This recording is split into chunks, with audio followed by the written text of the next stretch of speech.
Lakini pia nataka nitumie nafasi hii katika salamu za pongezi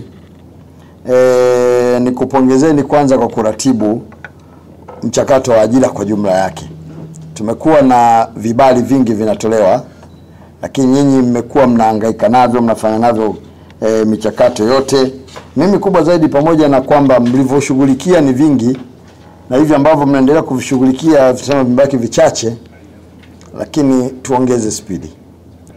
Maana pamoja na kwamba nilikopo katika ofisi nyingine, lakini nimeshuhudia jinsi ambavyo Sekretarieti ya Ajira imeweza kutoa majawabu ya vilio na maelekezo ya Bunge.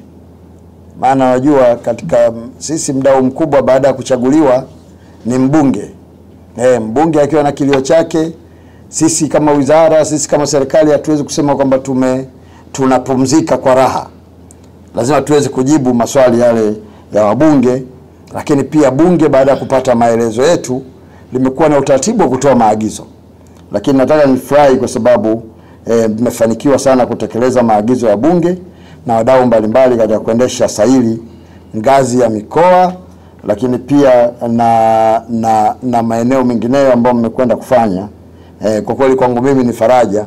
Lakini pia nataka nikupongezeni sana kwanza kwa kufanikiwa kutoa barua za kupanga vituo vya kazi kupitia mfumo wa ajira portal. Swala hili limeondoa usumbufu na gharama ambazo zilikuwepo hapo awali, na uzuri katibu mkuu ameeleza vizuri, na mimi katibu mkuu nataka nikupongeze sana kwa kweli kwa jambo hili. Hili jambo kubwa mmelifanya. Tuanze pia kutumia mifumo ya kidijitali kwa ajili ya kupima tabia na aiba za wasailiwa ambao kama alivyosema hiyo psychometric testing systems, ili kuweza kuwashauri waajiri maeneo wasailiwa wameonyesha umaili na maeneo ambayo wanahitaji kujengewa uwezo. Psychometric test inalenga kukusaidia wewe ambaye upo ndani ya Sekretarieti ya Ajira kupendekeza pia kwa yule ambaye anakwenda kuajiri kwamba bwana huyu mtu amefaulu vizuri, lakini yako maeneo fulani na fulani na fulani nadhani anatakiwa kusaidiwa kukaa vizuri. Sasa nia ya utumishi wa umma katika ile malengo tuliyosema ya kukuza utumishi wa umma, moja wapo ni kuwasaidia katika kuwafundisha na kuwaelekeza. Kama unataka kumsaidia mtumishi wa umma, hii ni moja ya kitu muhimu sana. Kwa hiyo tuikamilishe vizuri.